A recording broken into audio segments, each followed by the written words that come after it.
ikat seyon kum kayon lahang netungit kan miru lawe dakabon bahaku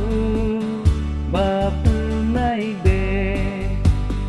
hapo dengkan om ngong batwai kan pension kat kasni kat kum kahoku kresutrai unom bakli jongi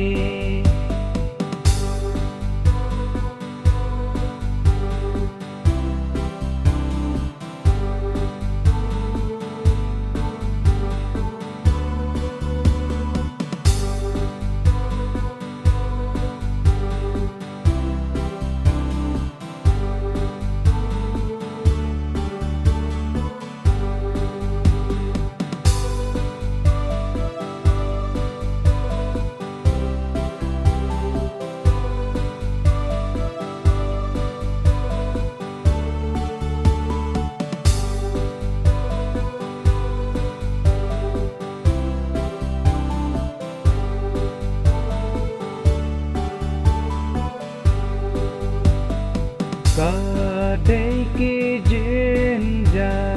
ding kona chi a tahi banbu ya kane aingan ja phèo pha kashi tom ngam bonu ai bor ngan nyai ngan kermen skem Syaka gading Hakabaku tiu nom ngan chem ya lay klem jing ting yu nong pen to ngen ku to ai ka jing chai harik mau gading bakular hi utrai mehen sim ublay batau nari syamrau parosim cari riu kuj caneng